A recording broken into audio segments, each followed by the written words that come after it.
Chapter 6. Strangers in a Strange Land.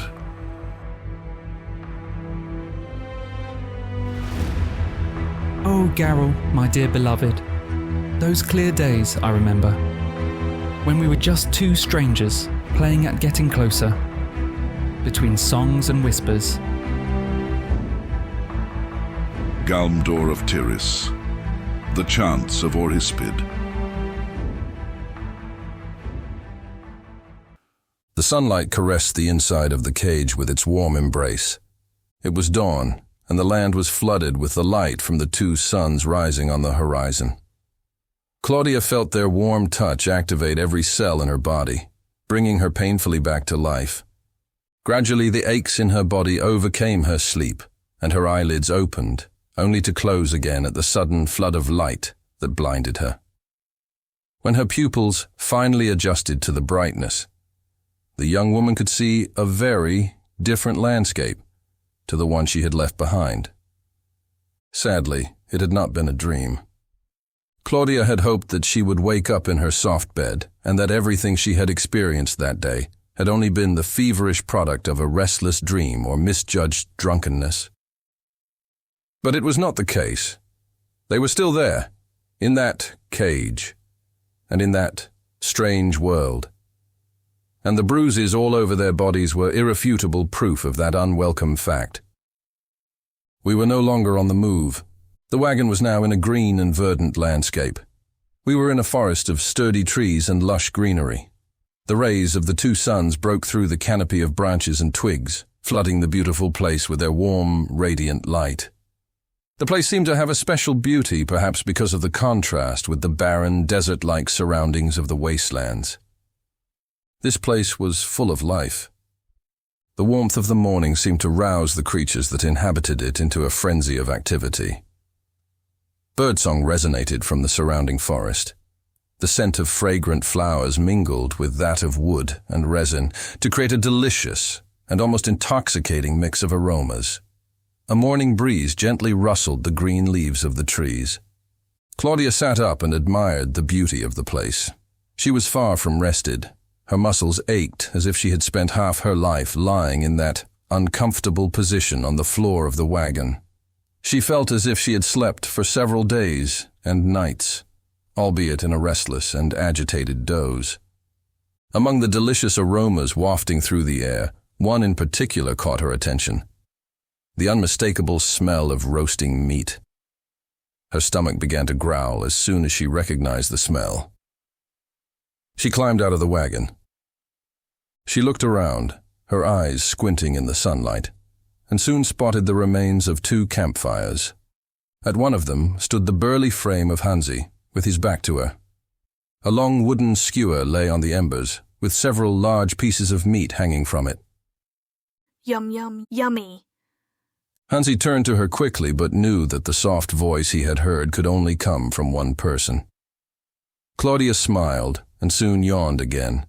Her dark hair was disheveled and her eyes were still swollen and half close from sleepiness. Next to the campfire was a bowl of berries and other small fruits gathered from the surrounding vegetation. Nearby, some bread loaves accompanied several jugs of liquid. Wow, that looks delicious, she exclaimed. One of the jars contained a milky liquid with a strong aroma. The second jar contained some sort of fruit juice with an exquisite flavor. The last was a clear, strange-looking sticky nectar. Hansi could not resist the temptation to taste them all. He warned Claudia that it was difficult to wash the sticky liquid of the third drink out of his fingers.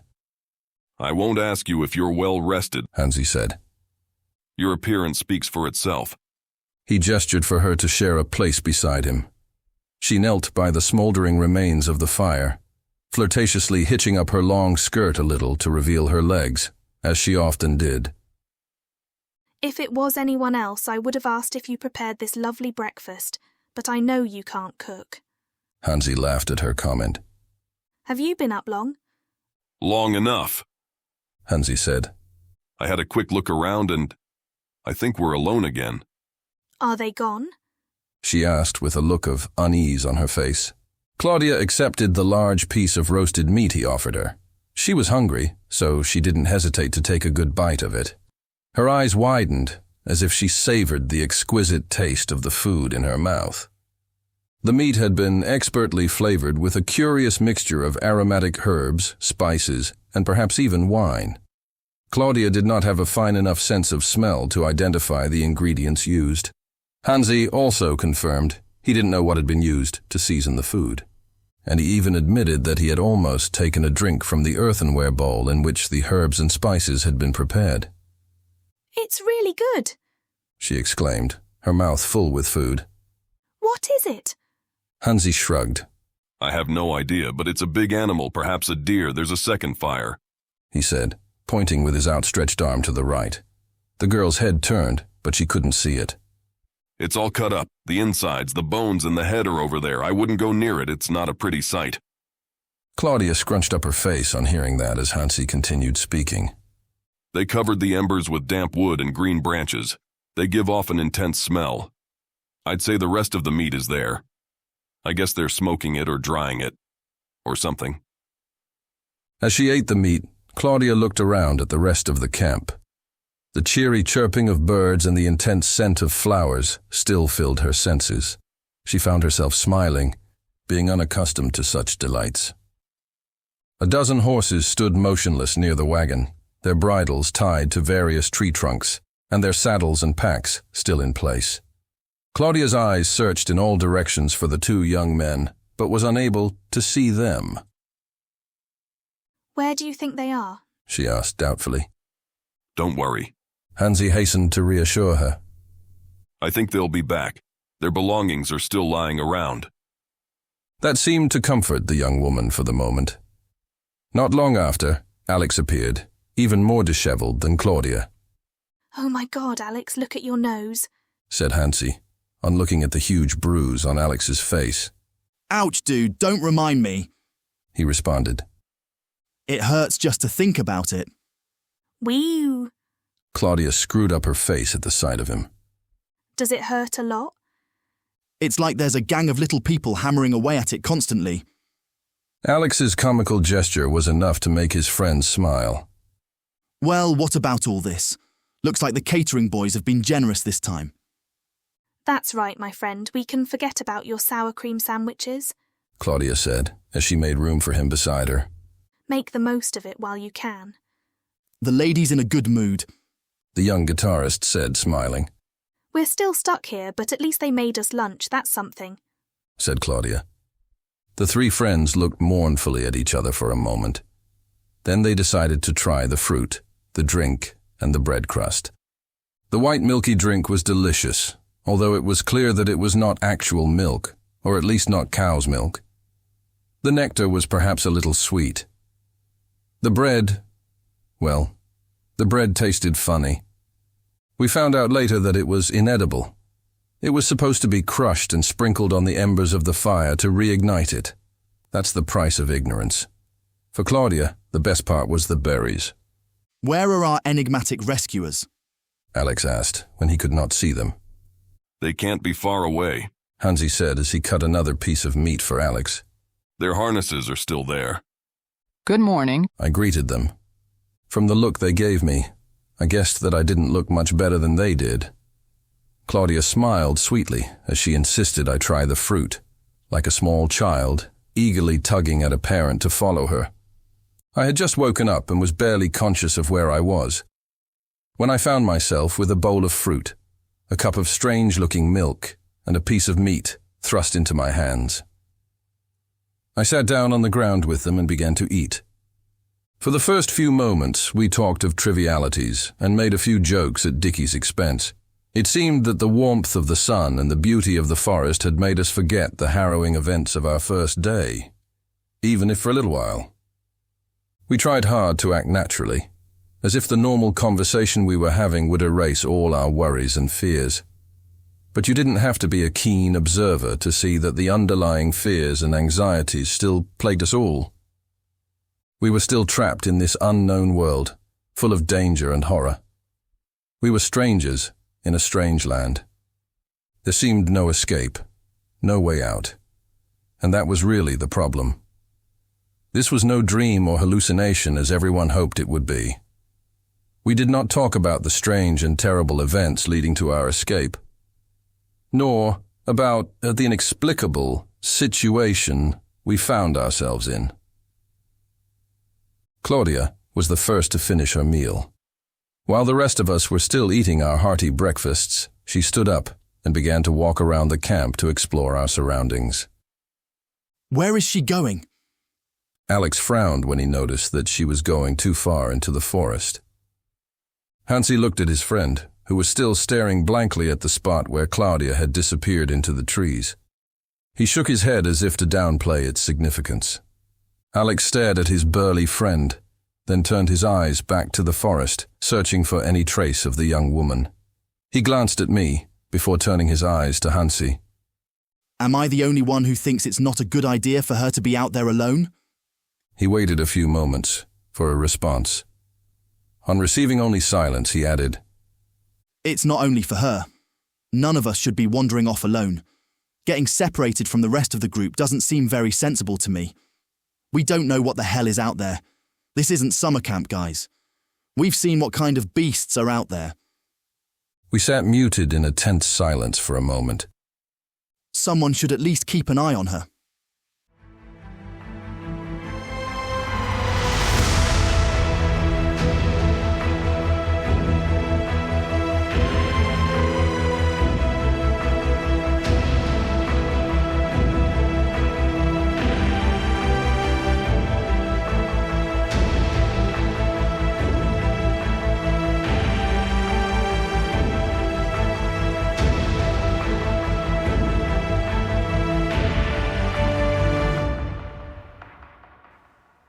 The wooded area was not so thick with trees as to make it impassable, although there was plenty of vegetation covering the forest floor. Claudia followed a natural path that led between trees and bushes. Some plants were small, like mushrooms, while other trees towered high into the sky. The warmth of the sun and the fresh breeze made for what seemed like a pleasant stroll in the woods.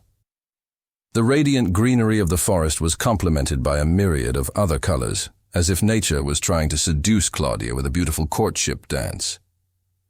She walked contentedly, brushing her hand against flowers with striking colors and strange shapes that she did not recognize from her own world.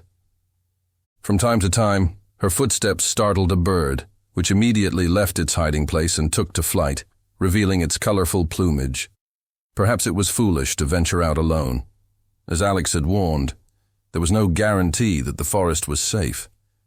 However, there was no doubt that the beauty and serenity of the forest had a soothing effect on her. It was very close to our memory of the forests back home, where little or nothing would worry a curious visitor. But I am sure it was also because our subconscious mind stubbornly refused to accept what had happened to us. It was as if we could just forget our precarious situation simply by ignoring it. After a few minutes of wandering through the trees, Claudia found herself entering a clearing in the forest. Now that the sky above was no longer obscured by the dense canopy of leaves and branches above her, she had to shield her eyes from the two bright spots of light that dominated her field of vision. It was, and would remain, a captivating sight that we would take a long time to get used to. Some of us, like the one who wrote the lines you are reading, never got used to it. Claudia stood in silence for a moment, her gaze lost in that sky-blue canvas above her, from which shone the two bright suns. It was so surreal. It was like looking at a scenic painting in a gallery. It was in those moments of silence that she became aware of the sound of running water.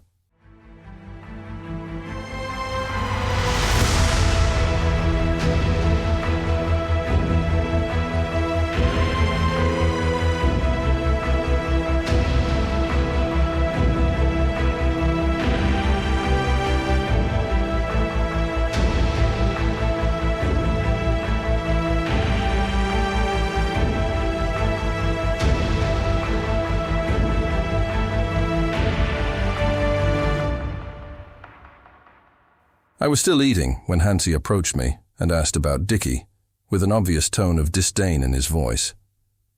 "He's still asleep, I think." I said. "If he doesn't wake up soon, he'll only be able to nibble on the leftovers." Obviously, I was exaggerating. There was enough deer, or whatever our lunch was, to feed us for several days. I was just making a joke, but Hansi didn't seem to be in the mood for it. I don't care if he never wakes up. That seemed harsh to me. Hansi recognized the expression of disapproval on my face. I'm not going to make any concessions to that bastard. He almost got us killed yesterday.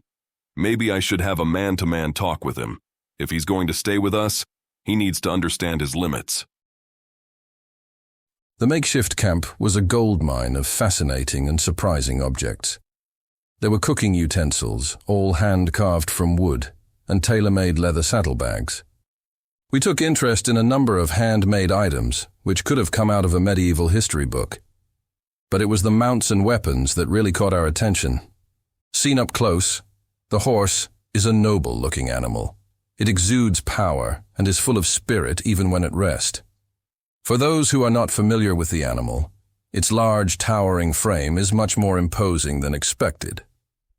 They exude a raw animal smell that city dwellers have forgotten, but which deep down takes us back to our primal roots. Their arrogant snorts and noble bearing bestow the horse an air of majesty that never fails to impress, especially when one is right in front of you. It was obvious that most of the horses belonged to the orc group, as the pungent scent of orcs still permeated their coats. But we could tell immediately which ones belonged to our mysterious, glowing-eyed companions. One of them was a magnificent stallion, with an immaculate coat of brilliant white. His mane descended from the top of his head in a cascading wave of silver.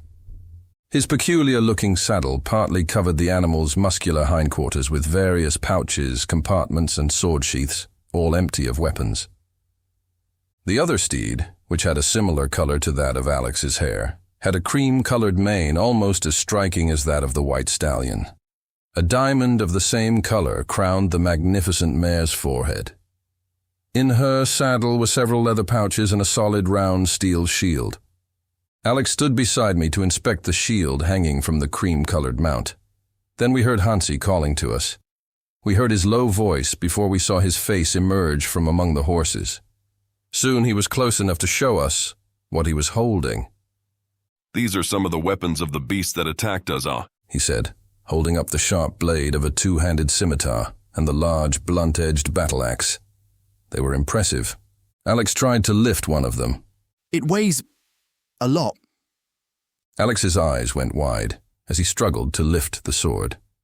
They were basic weapons in form and purpose. Both were rough, crude, and savage-looking. It's certainly not for chopping down trees, you know what I mean? Said Hansi, his eyes fixed on the monstrous axe. Alex stuck the point of the scimitar into the ground and turned to us with a sigh.